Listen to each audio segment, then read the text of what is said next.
لقد كان لكم في رسول الله أسوة حسنة لمن كان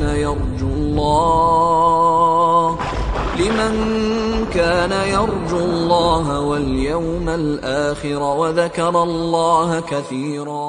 Assalamualaikum warahmatullahi wabarakatuh. Alhamdulillahirrabbilalamin. Wassalatu wassalamu ala nabiyina Muhammadin wa ala alihi wa ashabihi ajma'in, amma ba'du. Segala puji bagi Allah Subhanahu wa taala. Kita memulai sebuah proyek baru, sebuah acara yang baru, yaitu Basmalah, bahas masalah sejarah.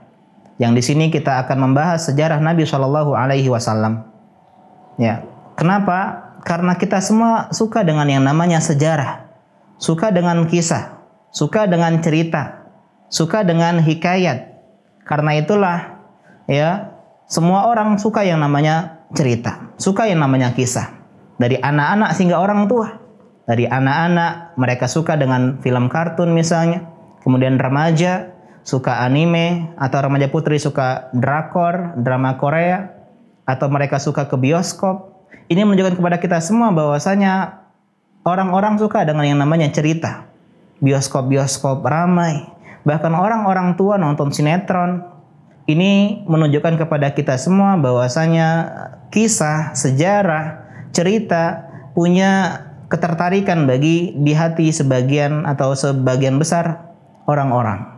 Oleh sebab itulah Allah Subhanahu wa taala menjadikan Al-Qur'an sepertiganya adalah kisah. Setelah sepertiganya adalah tauhid, dan sepertiganya adalah tentang hukum-hukum tentang syariat Islam. Bahkan alim ulama besar Nu'man bin Thabit Abu Hanifah rahimahullahu taala, beliau pun suka dengan yang namanya kisah. Beliau sendiri mengatakan, ya, al-hikayat anil ulama ahabu ilayya min kathirin minal fikhi. Cerita-cerita, kisah-kisah dari para alim ulama itu lebih saya cintai, lebih saya sukai dibandingkan dengan banyaknya permasalahan-permasalahan fikih. Padahal beliau adalah seorang ulama yang jago dalam masalah fikih. Oleh sebab itulah Allah Subhanahu wa taala menjadikan Al-Qur'an sepertiganya adalah kisah, agar kita bisa merenungi, mengambil pelajaran, mengambil hikmah dari apa-apa yang telah terdahulu berupa kisah-kisah. Kata Allah Subhanahu wa taala, laqad kana fi qasasihim ibratun liulil albab. Surat Yusuf. Sesungguhnya di dalam kisah-kisah mereka orang-orang terdahulu, baik orang-orang yang soleh maupun orang-orang yang tidak soleh, ini ada ibrah, ada pelajaran, ada hikmah bagi orang-orang yang hendak berfikir, bagi orang-orang yang hendak merenungkan kisah-kisah tersebut. Bahkan sebagian para ulama mengatakan al-hikayat jundun min junudillah. Cerita, kisah itu adalah tentara di antara tentara Allah Subhanahu wa taala. Prajurit di antara prajurit Allah Subhanahu wa taala, pasukan di antara pasukan Allah Subhanahu wa taala yang dengannya Allah yuqawi biha imanal ibad. Dengannya Allah Subhanahu wa taala menguatkan keimanan hati seorang hamba. Hal ini selaras dengan sabda atau firman Allah Subhanahu wa taala dalam surat Hud. Allah mengatakan, wa kullan naqussu 'alaika min anba'ir rusul. Demikianlah kami semuanya kisahkan kepada engkau wahai Muhammad tentang berita-berita, cerita-cerita, ya, kisah-kisah tentang para rasul, para nabi, para utusan Allah Subhanahu wa taala, nuthabbitu bihi fuadak, yang dengannya kami meneguhkan keimananmu, menguatkan hatimu. Ini di antara fungsi-fungsi kisah. Dan tentu saja kisah yang paling indah adalah kisah manusia terbaik, kisah Nabi kita Muhammad Shallallahu alaihi wasallam.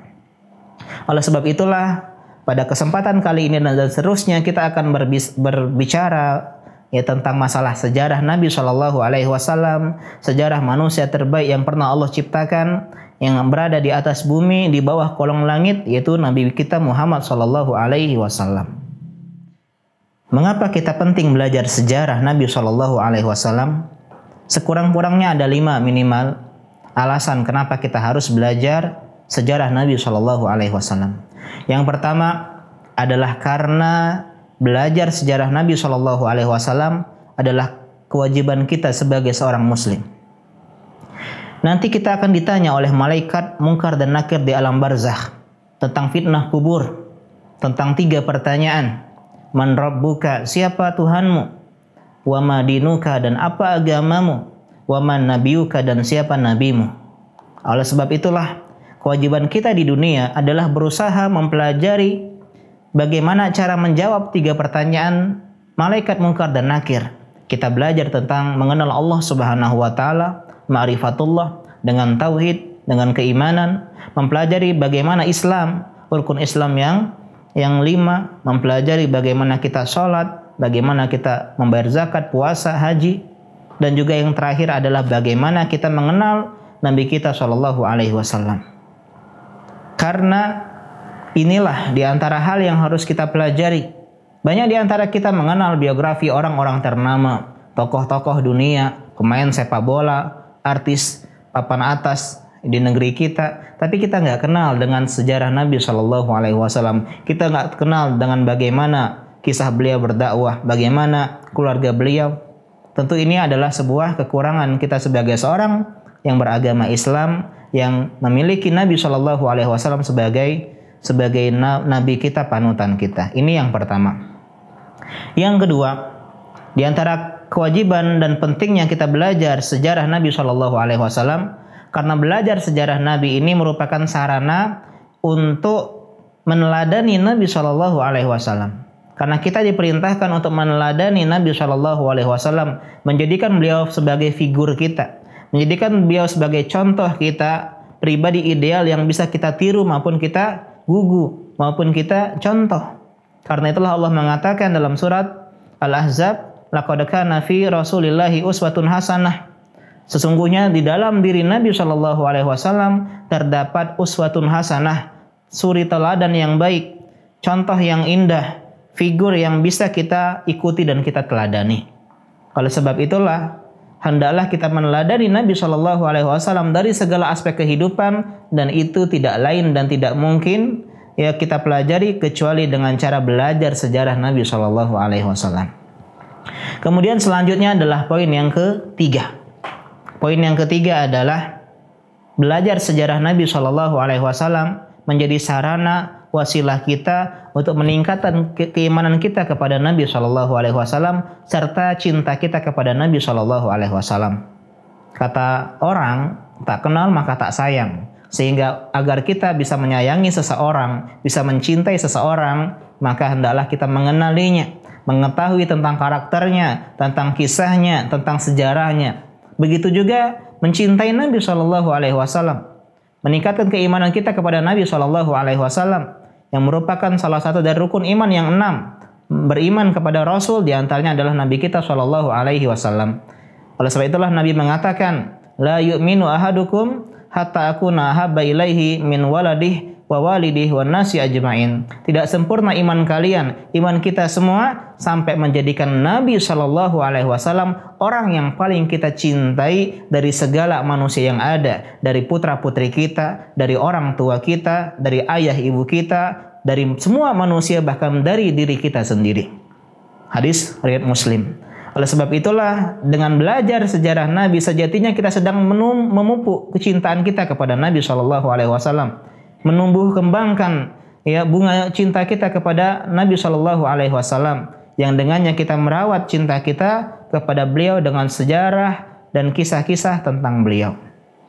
Kemudian yang keempat, belajar sejarah Nabi Shallallahu Alaihi Wasallam, teman-teman, adalah sarana untuk kita mempelajari agama Islam secara keseluruhan. Karena sejarah itu mencakup banyak disiplin ilmu, membahas tentang akidah, keimanan, membahas tentang akhlak dan adab, membahas tentang fikih ibadah, bagaimana cara kita beribadah kepada Allah Subhanahu wa taala, dan fikih muamalah, bagaimana cara kita berinteraksi, bergaul dengan sesama manusia, dan juga tentang fikih ibadah, bagaimana cara kita berdakwah, bersabar menghadapi tantangan di dalam dakwah. Jadi sejatinya ketika kita belajar sejarah Nabi, kita sedang belajar agama Islam. Karena Nabi Shallallahu Alaihi Wasallam mempraktekkan Islam secara keseluruhan dalam sendi-sendi kehidupan beliau. Termasuk diantaranya adalah Al-Quran.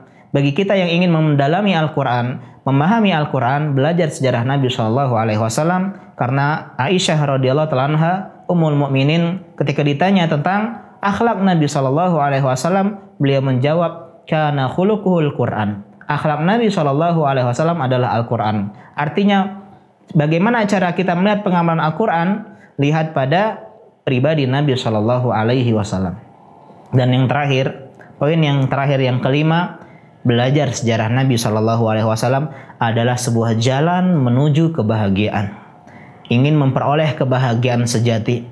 Karena beliau adalah manusia terbaik, manusia yang paling bahagia, manusia yang paling luar biasa cerita dan kisahnya. Sehingga kalau kita pengen bahagia di dunia maupun di akhirat, bahagia sebenarnya, bahagia sesungguhnya, maka belajarlah sejarah Nabi SAW.